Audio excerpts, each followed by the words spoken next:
the Queen was still around, the OG, she wouldn't allow any of these fake photos, missing Kate Middleton, all this garbage going on. No. If somebody white stands in front of me and says they're black and they're being discriminated against because they're black, and their experience inside of the royal family, the most rich and famous family on the planet, is bad because they're black when they're not black, I'm going to sit here and say this is bullshit. Because it is. The LGBT flag gets more respect than Jesus Christ in most Christian countries now. I think Islam is the last true religion on earth. Well, I don't think I was supporting ISIS. I'm not trying to go back to jail anytime sooner than I have to, sir. Do you think that Trump is also being, pursued by the Matrix? Do I think? Sir, I know. What are the 3 things which appear most frequently in your dreams or nightmares? That's a very good question. Hello and welcome. I'm Riz Khan. This is the second part of my interview with Andrew Tate, the hugely popular social media influencer who's facing charges of rape and human trafficking in Romania, charges that he and his brother Tristan both deny. I met Andrew Tate at his house near the Romanian capital, Bucharest, where the brothers are being detained as they await news of a trial date. What made you convert to Islam? I think Islam is the last true religion on earth. I think a religion's job is to preserve the society which adheres to it. And I don't think Christian societies are being preserved by Christianity. I think that Christian societies have left in a massive power vacuum. And this power vacuum is being filled with, one, the beauty of Islam. And the other side, it's being filled with an insane worship for the government and leftist insanity and climate change and abortion and all these crazy things that people are worshiping. The LGBT flag gets more respect than Jesus Christ in most Christian countries now. And I feel like with that massive power vacuum, a lot of the evils and Satan's agendas are simply being inserted into public space and public life. And you need God to resist evil. And Islam seems to be the only religion left on earth which is capable of saying no to the evil agendas. So to sit and say, well, I'm a Christian, that's great. And you believe in Christianity, that's great. You live in a Christian country, that's great. But your society isn't preventing the children from being convinced to castrate themselves. Well, then you need to have a long, hard look at your own religion. And that's not my religion to comment on. But when I feel a strong affinity for God, and I think anybody who does, you're instantly and constantly drawn towards Islam because it's real. I'm curious how so many fighters have become Muslims. Muhammad Ali, Cassius Clay the first one, Mike Tyson, and there's a whole list actually. Why do you think fighters become Muslims? Because it's a warrior's mindset, Islam. Islam understands the brutal realities of life, and the brutal realities of life as a man is constant and never-ending war. And I mean that for every man on earth. You're at war right now. If you're at home watching this, you're at war. Well, that's the term jihad, but it usually means a self-struggle. No, it's perfect. Even better, self-struggle. You nailed it. That's what I was about to say with war. Getting to your job and back without losing your temper in the commute is war. Taking care of your family is war. Raising your children despite the government propaganda being injected into their ear is war. Maintaining a healthy body and mind is constantly war. Paying your bills is war. Life as a man is war. And when you're truly a warrior in your heart and in your soul and in your actions, and you understand how important God is, you're going to end up believing in Islam. You're going to end up being a Muslim. When it comes to religious tolerance, are you tolerant of other religions? If you tolerate everything, then you stand for nothing.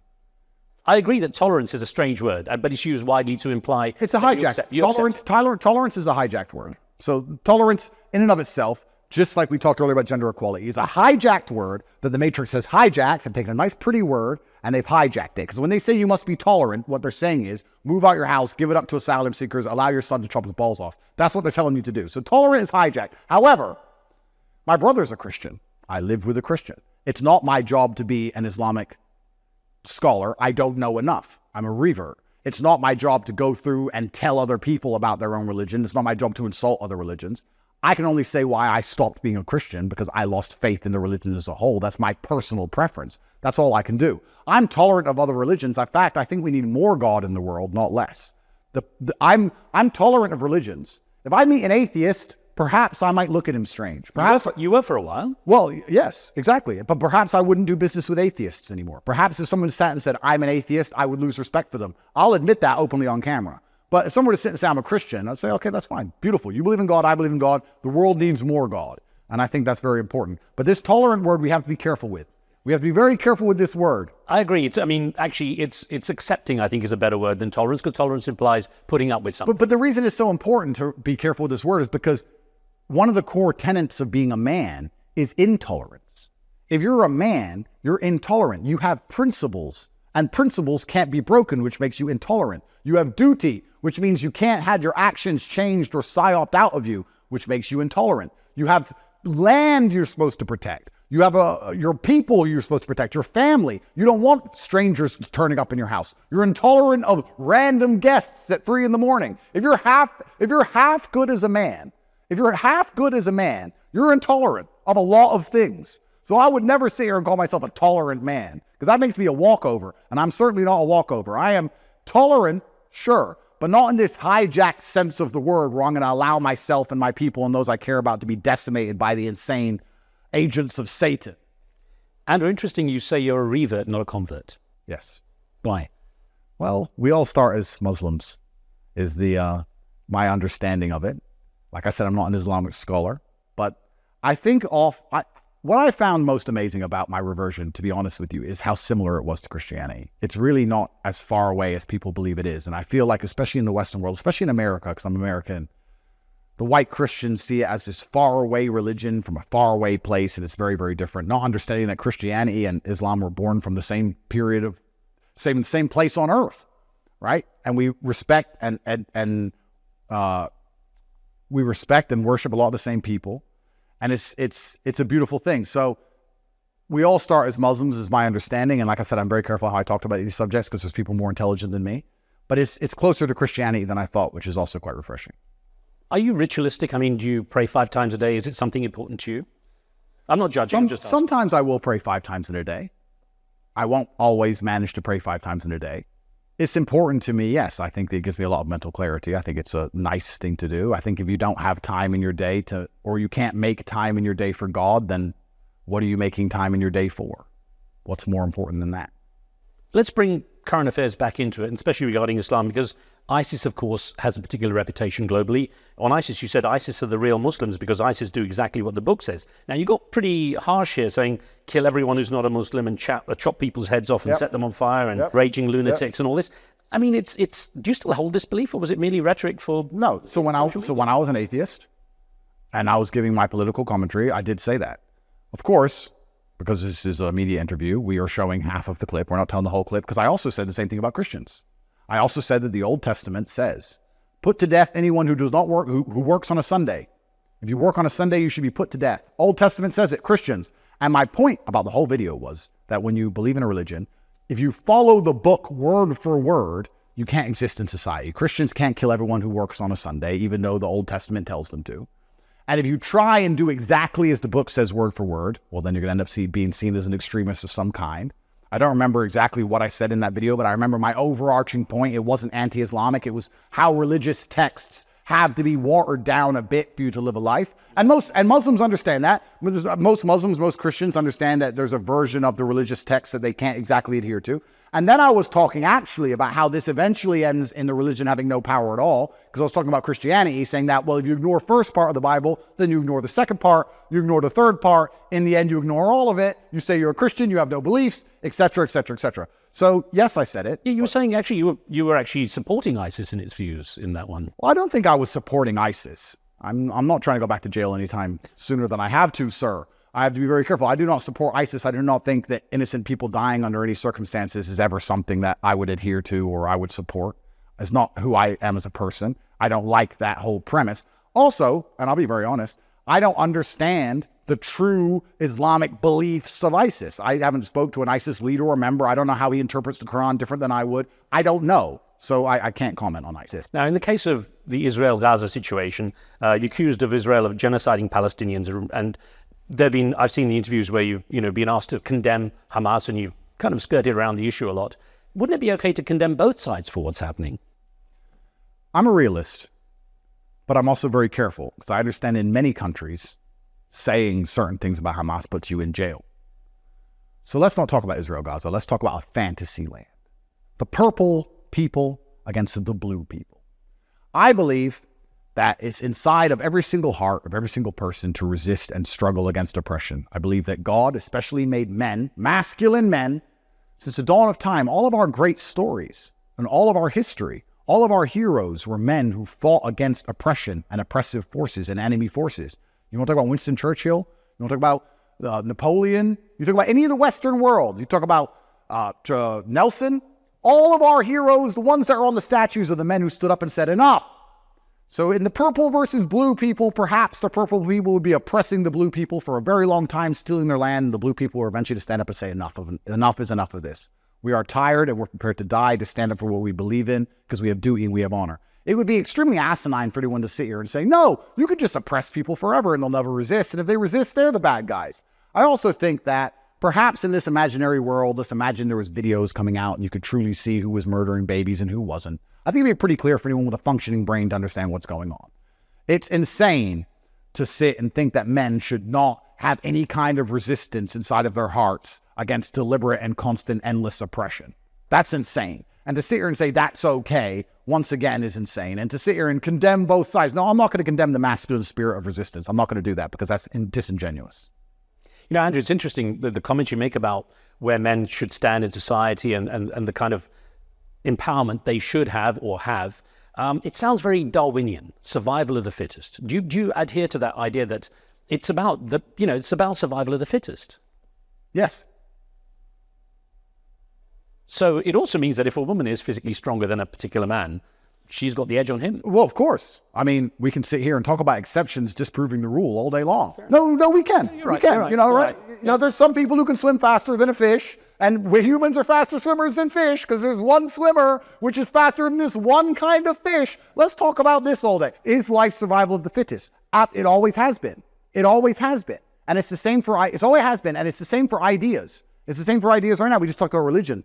A lot of people in the West are upset that Islam is conquering the Western world. That's not Islam's fault. That's Christianity's fault. You've left a power vacuum. You don't allow people to worship God and feel respected in any way. So it's being filled by a religion where people can worship God and have their views respected. That is Christianity's problem. And for us to sit here and say, do I believe the world is survival of the fittest? I would like you to name a time in human history, since the dawn of human history, where it's never been survival of the fittest. I ask you, sir, a question, my first one. Has it ever not been? The reason I asked you that question is because I wonder how you draw on that for possibly explaining colonialism. The stronger nation takes the weaker one. Or even what's happening in Gaza with Israelis, of course, being the stronger nation physically, militarily. Isn't that also survival of the fittest? Well, it's interesting that firstly you didn't answer my question. Oh, sorry. Okay. I know. I do agree. My background's science, so I do agree. But I tend to keep myself out of the interview if I can. But I'm asking you because I thought about this, thinking about Darwinism. You could talk about colonialism that way. You could talk about anything that's happening now. The guy who has the muscle and the power can do it. And that's the way the world is. And before I comment particularly on that exact subject, that's exactly the way the world is right now. But you have powerful versus weak. But let's not confuse that with right and wrong. They can be very different things. I'm an innocent man who've done nothing wrong. But when 50 men with machine guns come here to my house and drag me out of my house, they're powerful, I'm weak, I have to go to jail, even though I'm innocent. Right? So let's not conflate the two issues. We can talk about the fact that colonialism has been perpetuated by extremely powerful countries, which would come, all of Europe chopped up Africa. They'd come, they'd take all the natural resource, they'd enslave the populace. They were more powerful, they had gunpowder, they had more organized armies, and they did all of this because they were powerful and they were weak. There was a power vacuum, just as we discussed with religion and ideas, and they took control. That doesn't mean it was right. That doesn't mean the people who were being subjugated who deserved it. We can talk about good and bad, and we can talk about evil, and we can talk about righteousness, and then we can talk about the life we live here on earth and power structures. They're actually not very related. So I understand what you're saying, but these are different conversations, sir. You discussed Donald Trump becoming president again in 2024, and you said, yeah, we all want Trump to win. That'll be amazing for the culture. And some say it's just kind of another multimillionaire with this, big voice. Billionaire. You're billionaire. Okay, so well... though you refused Forbes' assessment, is that correct? I'm not going to tell Forbes all the money I've got. They'll send it right to DCOM. They'll send it straight to the police. All right, so let's say another multi-billionaire with a big voice and big platform facing a lot of legal challenges at the moment. Do you think that Trump is also being, pursued by the Matrix? Do I think? Sir, I know. Everyone knows. The charges against him are complete garbage. The cases against him are complete garbage. And they're doing it to try and stop him getting in power because they don't want him to be president, because they'd rather have a president who doesn't know what's going on, so they can just tell his advisor, here's X amount of million, pass this law. That's what they want. The shadow figures want to control the world, and they don't want to have an employee, which is what they'd see him as, just as I described in my imaginary company earlier, who's belligerent. They don't want to have somebody in charge who you can't buy or bribe or blackmail or scare. Trump is going to sit there and say, I have enough money, I'm too old to want more, and I care about my country, I'm going to do what's right for the country. I'm not going to do what's right for you, the big interests and the big money and the globalists. And that's why they're trying to take him down. It's absolutely and utterly, completely a matrix attack. And when I say it's important for the culture, because it is, because Trump is a masculine man in a world where being masculine is instantly bad for some reason. And it will be massively important for the culture, just as I've been a cultural icon, so is he. And so will he help push the culture in the positive direction of healthy masculinity. So it's extremely important for the culture, and also it will slow the rot. I don't believe it can stop. Truthfully, I don't believe he can stop the rot of Western nations. But he can slow it down, which has to be a good thing. Let's delay the sinking of the Titanic for 4 more years. Why not? And who's his serious competition? Who's going to run against Trump? Name someone competent running against Trump. Do you feel, with what's going on with the royals, you grew up in Britain, in Luton, and as you described, impoverished family. I don't know, but how did your family regard the royals at that time? I miss the Queen. I miss the Queen. She wouldn't allow any of this junk to happen. If the Queen was still around, the OG, she wouldn't allow any of these fake photos, missing Kate Middleton, all this garbage going on. No, she would have got it all under control, went to Kate, made sure she was okay, went in front of the news, did an interview, fixed it. I feel like the royal family died when the Queen died. I don't know why I've come to that assessment, but I have. And it's very sad to me because although we can talk about the royal family being part of the elites and being part of the matrix and the Rothschilds and the banking sectors, we talk about all these things, but I think the world is going in the direction it's going because it lacks tradition. I think especially Western nations are becoming so flawed as a whole because they're lacking a culture and a tradition. I think anything that's cultural or traditional, we should try and hold on to, especially in Western countries, because in other countries they do, but in Western countries they don't. And when she died, I was very upset because I knew that respect and interest in the royal family was going to decline instantly and massively. And as usual, I was absolutely correct.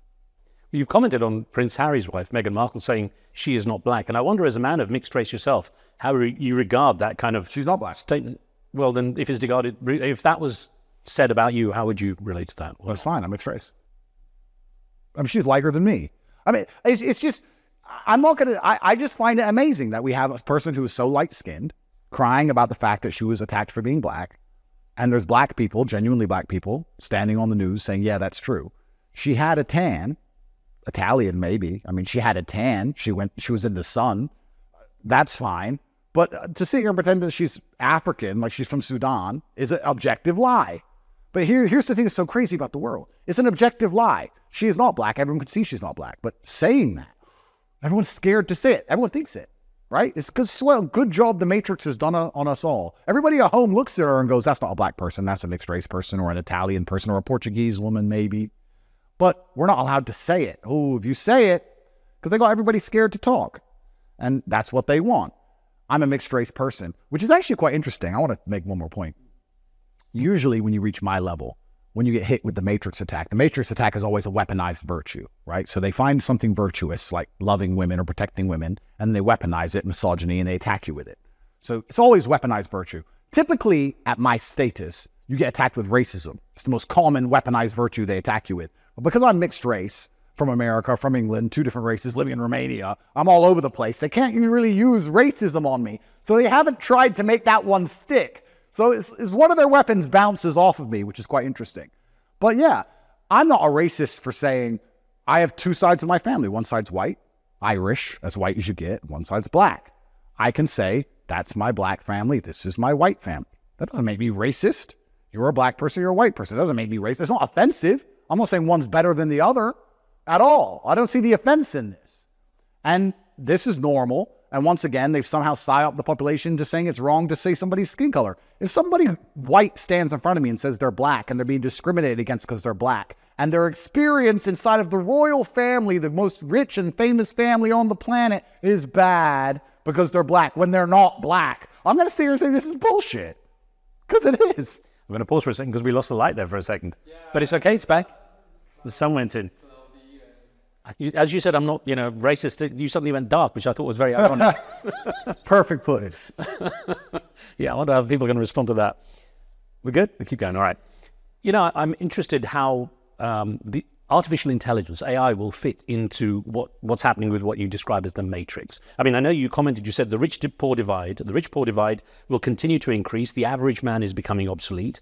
I'm warning you, you said. It's no longer enough to be an average guy. The average man's life is only going to get worse. You need to become great. Yep. Isn't that easier said than done for most people? Absolutely. It's absolutely easier said than done, because to become great means you have to be exceptional, which means that even as the average improves, as the medium or mean improves, it becomes harder and harder to become exceptional. Yes, that doesn't mean it's not true. I'm not here to give everybody happy lies. I'm not going to be like the Matrix and give everyone comfortable, happy lies, because that's what they do. They sit and say, don't worry, just go to school and work hard in school. Don't worry, just go to college and work hard in college. Don't worry, just get in university debt. Don't worry, just get a career. Then get a mortgage. Pay your mortgage, pay off your student loans. Don't worry, when you're 68, you might be able to go on holiday. Don't worry. Take your injections, take 9, or you lose your job. Then you lose your house, then you lose your family, then you lose everything. Don't talk out of line. Don't write on Facebook or you lose your job. You have student debts to pay. Be quiet, be good. Happy lies, you'll have a good life. No, that's all a lie and it's all garbage. I'm not going to sit here and give sugar-coated lies. AI is going to make the average person absolutely obsolete. That is a fact. It's going to become harder and harder for anybody to have any significance in the world today unless they're an exceptional person. That is a fact. That is hard for most people to do. True. But you better find a way to pull it off, because once you become a useless eater, once you become somebody who needs food and is no use to the people who make the food, you're going to soon learn that throughout all of human history, it ended the same way for those type of people. So you do see AI as dangerous. I wonder how quickly you think this impact is going to take place. 30 years max, 20 years, maybe by 2030. I see AI as dangerous because it's in the hands of government. What do governments always want? More of control. Now they're going to get the ability to get more control. So they're going to use it.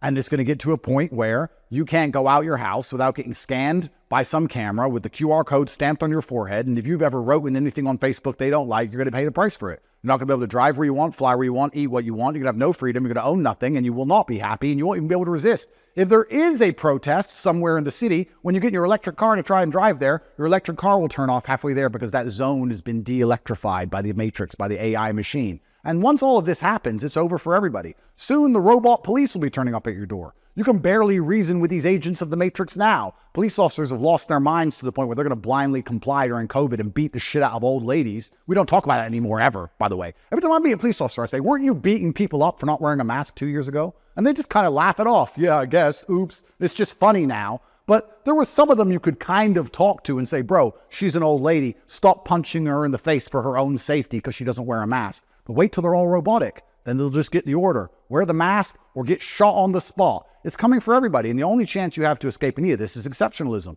Exceptional finance and networking capability. There's no other way about it. And if you're the average person sitting here going, my life's going to be fine, you are in for a very, very rude awakening. The average person's life in the 1950s, the average man could go and work in a factory and come home to a big house and have a wife and kids and 2 cars on the drive from working in a factory. Now we have a man and a woman both working full-time jobs with university degrees, can't even pay the bills. Or have kids. Or have kids. The average person's life is going off a cliff. The trend is clear. I'm not crazy for pointing it out. So if anybody wants to sit here and disagree with me, that's cope. They're just being an ostrich and hiding their head in the sand and praying for better days. That's their decision. But yes, it's going to be certainly very difficult to become exceptional, which means you don't have time to sit around worrying about how you feel. Isn't it amazing how everything goes full circle? Men don't have time to sit around crying their eyes out and saying how hard it is and dealing with their feelings and being sad and being depressed and doing all this garbage the Matrix tries to tell them to do, because the reason the Matrix tells them to do those things is so they get funneled into the slave force for the life I just laid out before. Instead, you have to wake up and say, this is almost impossible, but I'm going to do it. And you have to get it done, just as I have, from Luton Council estate to billionaire to jail to billionaire. Maybe back to jail. You know, it's interesting, on my flight over here from Dubai, I noticed a lot of South Asians on the flight coming in. And I know you've commented about the situation in Romania, how when you first came here, I think about 8 years ago, there weren't many immigrants, and now the country's changing. Yeah, if you're worried about that here, you yourself have come here. Isn't there a pang of hypocrisy there? Well, there's a degree of hypocrisy, but I'm going to be hypocritical, and the reason for that is because I'm rich, and rich people are always welcome to go. Say what you like, yeah. Well, rich people, the world is elitist. It's the reality. If you're a wealthy person and you come into a country, they have no problem with you because you're wealthy and you're a net benefit to the economy. I also have no problem with Southeast Asians coming here. The actual comment I was making is that when I moved here 8 years ago, absolutely everybody was Romanian. There was no foreigners at all. I was the only foreigner I ever saw. Now there's a lot of foreigners coming from lots of different places. And the point I was making was actually this. I said it's interesting how, because Romania is part of the EU, but it's an Eastern European country, it's now being forced to adhere to EU doctrines in terms of opening their borders and allowing people to come in. I'm saying that's going to inevitably create conflict. It always does. There's going to be different ghettos or different areas or language barriers amongst police and people who are trying to get arrested, so it ends in violence, whatever it's going to be. I'm saying that in Western countries, this was very gradual. It happened across 50, 60 years at the end of World War II and Windrush and all these things. Plus, we had a colonial interest in these countries. You could say to the British population, well, of course, people from Africa or Jamaica are coming here. We went there first. We had a colonial interest. They're also British. They're part of the empire. They're now coming here. Then that mind frame plus a slow process made people accept this.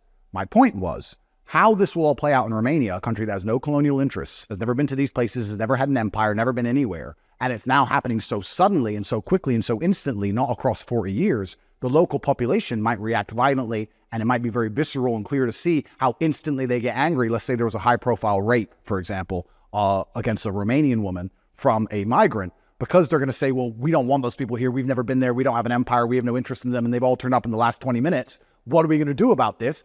That was my question. It was a social commentary, and it was a question, and it was going to be interesting to see how this all plays out. Understood. Now, I don't know if you've done this before, but as we kind of wrap up this part of the interview, are you up for doing a 10 quick-fire questions where you just literally give one word or one sentence answers? You want to try it? Let's do it. Yeah? Okay. So, first question. Where would you live if you were free to travel anywhere today? Dubai.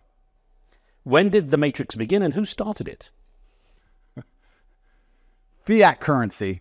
Let's let people investigate fiat currency and they'll get to the bottom of that question. Briefly, describe a 60-year-old version of Andrew Tate. 25 sons, multiple world champions across combat sports, probably still hated by the Matrix, somewhere in one of the stands, Uzbekistan, Kazakhstan, maybe Philippines, hiding out, big mansion, big muscles. Worst insult, biggest compliment. Worst insult's coward, and the biggest compliment is brave. They must be true. They have to be inverses of each other, right? It would be unprofessional for me to say that the biggest compliment is not an inverse of the biggest insult. What are the 3 things which appear most frequently in your dreams or nightmares? That's a very good question. I'm often fighting. That happens a lot. I'm often resisting or fighting or trying to push a door or close something. That happens a lot. I often lucidly dream. I'd say 90% of the time I dream lucidly. So I work out, I'm in a dream halfway through the dream. This happens to me all the time. Something will happen and I'll say, that can't happen. Wait, I'm in a dream. And then I'll say, oh, I'm in a dream now. So this is boring. And I'll just sit down and wait for it to end. That happens a lot. And those are 2, but those are the 2 most. You're going to love this one. Fury versus Joshua, Musk versus Zuckerberg, Joe Rogan versus Piers Morgan. Wow. Okay. So Joshua and Fury, I both have massive respect for. I like them both.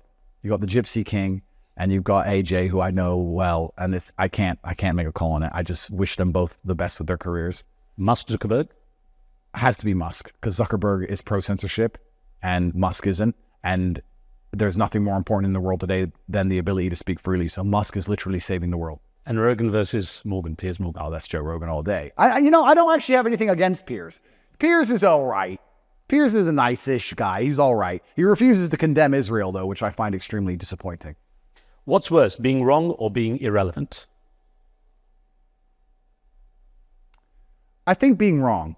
Because, and I'm going to expand on this, if you're irrelevant globally, but you're right, you're still doing a very important job. There's a whole bunch of men in the world today right now who are irrelevant globally. They don't have names. Nobody knows who they are like they know who I am, who work a normal job like a garbage man, but they do a very important job. They carry the garbage, which must be done. I have absolute respect for these people. They get up every day. It's hard work. They raise their family. They try and raise their kids. They try and be the man of their house. And they may be irrelevant globally, but they're doing the right thing. And that's more important than being well-known and wrong like a lot of these clowns we have in the world today. This is quickfire, so I'm going to keep going through them.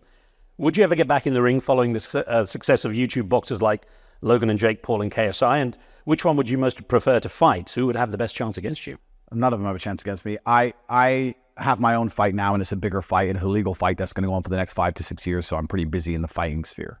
We touched on this, but again, a brief answer. In the eyes of many young men globally, you're seen as a positive influence. Does this place pressure on you to meet their expectations? Puts a pressure on me to perform at an optimum level in all ways, but I've always had the pressure to be excellent because my name is Tate, and that's the creed of my last name. If you could change one thing about your personality, what would you change? Absolutely nothing. I'm happy with all of me from head to toe. I do not make myself an enemy in any regard. I wouldn't change a thing. All right, that gives me a chance for a bonus question then. You say you don't have fear, but is your greatest fear that people will discover this is all an act? You're capable of being much more agreeable, of course, when you're off camera. And is this an act? I don't think it's an act. Off camera, depending on the subject that's being discussed, I'll say the exact same things. I don't think it's an act at all. I don't have any fears because I understand that God has a plan for me and I'm going to fulfill his plan regardless of what it is. If I die tomorrow, I die tomorrow. I don't see the point in operating from a realm of fear. I actually think also the Matrix has done a fantastic job of proving I'm exactly the man I say I am. They've made a big mistake when they attempted to take me down with all of this garbage because they canceled all of my things online and it just made people think, why are they deleting this guy? Which made people look at my views and realize I'm actually saying a lot of things which are true. And then they realized that failed, so they decided to throw me in jail. And it's kind of interesting. I became globally well known for being the top G, for being the guy who's mentally strong and can do anything. So they throw me in a Romanian dungeon, which of course is pretty much most people's worst nightmare. And on my second or third day in there, I remember looking up to the sky and saying, thank you, God, for giving me this chance to prove I am the man they say I am. If I was still in jail right now, or if I was in jail for 5 years, I would have come out as big and intelligent and capable as a bigger beard, perhaps, but as capable as ever. And I would have come out and still performed. I would have sat down with Lucy from the BBC and ripped her apart just the same.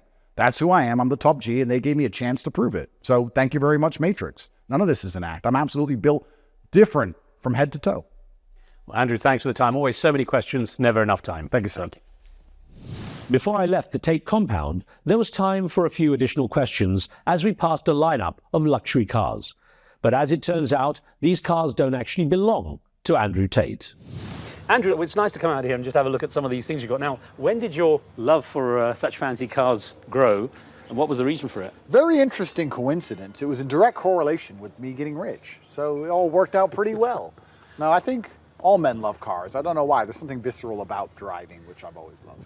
But I thought the Romanian government had taken a lot of these. Yeah, they've taken all my car collection. These cars are rented. I don't own any cars. Ah, right, okay. Yeah, I don't actually own any cars. They're, of course, rented because I, of course, don't own anything. I know you've touched on this when we sat down and talked, but what's your view on the woke culture? The woke culture is a culture of losers. They're a culture of people who have no virtues at all. Culture of people who fail permanently. So to make themselves feel better about failing, they want to attack everybody who's above them. Hate never comes from above, it comes from below. They're people who achieve nothing. So when they look at anybody who's achieved anything, they find a reason to hate on them for it. They find a reason to say you're a bad person because of the business you're in, or the things you say, or the car you drive, or your political views, or your marriage views, or your dating life. They're people who've achieved nothing at the bottom, just trying to crab bucket everyone who's more successful than them back down to loserdom. Has nothing good come out of it, though? I mean, for some people, it's been a kind of balancing or redressing of prejudices and stuff. No, nothing good has come from woke culture. The woke culture is a death cult. These people just want everybody to sit at home. The only way you can offend nobody is to do nothing and just pray for big government to give them enough bugs to eat so they can sit there and complain on Reddit. They're losers. Objectively, they're losers. They have achieved nothing, and the entire culture is destructive to humanity as a whole. Harsh, but I know you don't care. Don't care at all. Let me ask you, would you ever run for political office? Well, do I want to get assassinated? I mean, could you run for political office? I don't know, but if you could, would you? I probably could. If a day ever comes when I run for political office, it won't be quite yet, but I'd like to think I've built a pretty good base so far, so I'd get a pretty large voter turnout. And if I ever became in charge, I would make sure that I did the absolute best for my country and for the people inside of my country as opposed to adhering to globalist garbage. On which issues would you campaign? Well, I think perhaps in 20 years the issues will be different, but perhaps not. I think they've always been the same. People want safety and security. They want to make sure their money has value. They want to feed their family, and they want to have a strong border which is protected to make sure that people who are there are supposed to be there, and they want to live peaceful and happy lives. In the sit-down interview, we talked about a lot of things, and we talked about your evolution over time and your thoughts and your views. What do you believe your legacy will be? I think my legacy will be that I always made the brave choice. Life isn't always sometimes about winning or losing. It's about making the choice which was brave. There's plenty of people who charged at the gunfire and got shot and died there on the battlefield, but they were the brave ones. And as the Matrix cracks, I've been massively influential in its damage. And as people finally wake up and understand that this was a pivotal point in human history where they stood a chance of actually damaging the Matrix and the control mechanisms, they're going to wish they were braver. And I was the brave guy. If I die at the end of it all, then I died. But at least I was the brave one. Andrew, thank you. Thanks, friend. We'll bring you updates on the legal situation facing Andrew and Tristan Tate in the weeks ahead. But for now, from me, Riz Khan, and the team, thanks for watching.